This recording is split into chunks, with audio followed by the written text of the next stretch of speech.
A warm Saturday afternoon in a suburban neighborhood seemed like any other, with children riding bikes, families tending gardens, and neighbors mowing lawns. But tension often hid beneath the surface in this particular community, and at the center of much of it was a woman known by many simply as Karen. Her actual name was Patricia, but because of her reputation for confrontation, nitpicking, and self-appointed authority over the homeowners association rules, she had earned the infamous label.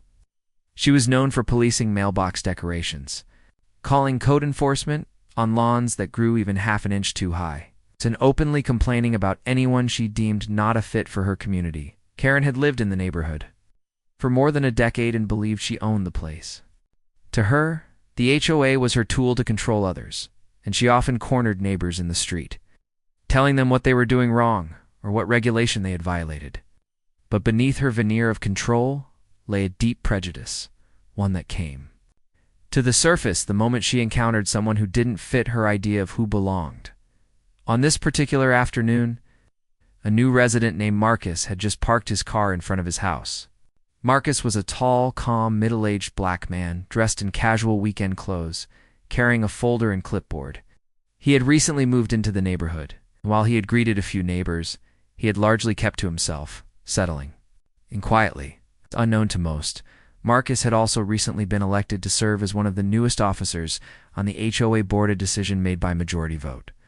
Though Karen had skipped the meeting and was unaware of the outcome, Karen noticed Marcus getting out of his car and immediately zeroed in.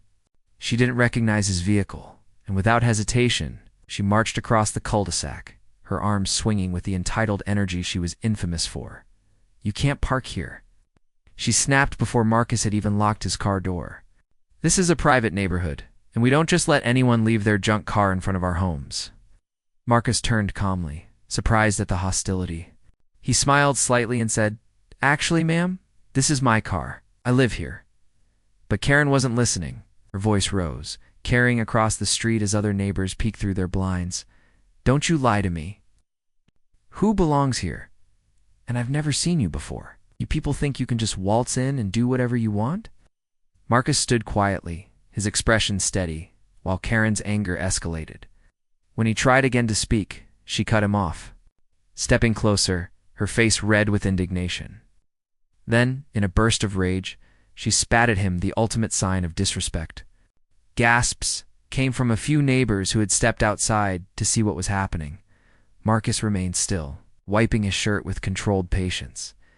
He didn't raise his voice. He didn't lash back. He simply looked at her with a mixture of disappointment and resolve.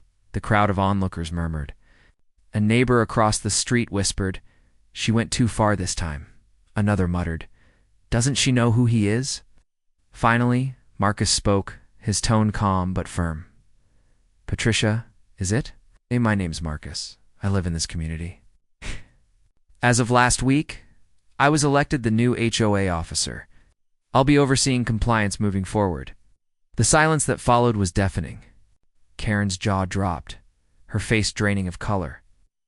The neighbors who had gathered smirked, some shaking their heads. One even let out a chuckle.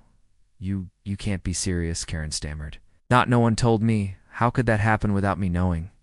Marcus remained steady, speaking in the same professional tone he had practiced for years in his career as a project manager. "It happened because the community voted. Same community you've been alienating for years. My job now is to make sure the rules are enforced fairly for everyone. That includes you." The humiliation on Karen's face was unmistakable. Her eyes darted around at the neighbors, many of whom had been waiting for the day when someone would finally stand up to her. The power she had wielded for so long evaporated in an instant. Over the next several weeks, the dynamic in the neighborhood shifted. Marcus attended HOA meetings, running them with patience, fairness, and professionalism. He listened to concerns, without bias, encouraged open communication, and reminded everyone that the rules were meant to create harmony, not division. Residents who had once felt silenced by Karen's intimidation began to speak up. They reported her repeated harassment, her selective enforcement of rules, and her tendency to call the police on teenagers simply for hanging out after dark.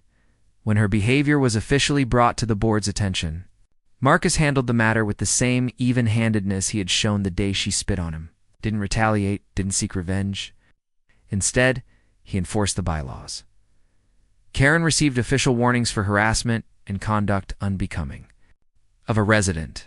Eventually, she was fined for repeated violations and barred from attending HOA meetings until she complied. The neighborhood, once divided by her antagonism, began to heal. Block parties resumed. Families felt comfortable again. Neighbors who had been distant became friendly once more, and through it all, Marcus never raised his voice or stooped to the level of hostility that Karen had shown him. As for Karen, her influence dwindled. Some say she tried to rally others to her side, but her credibility had been destroyed by her public outburst. The moment she spit on Marcus had marked the turning point, the moment everyone realized her control was based not on authority, but on fear.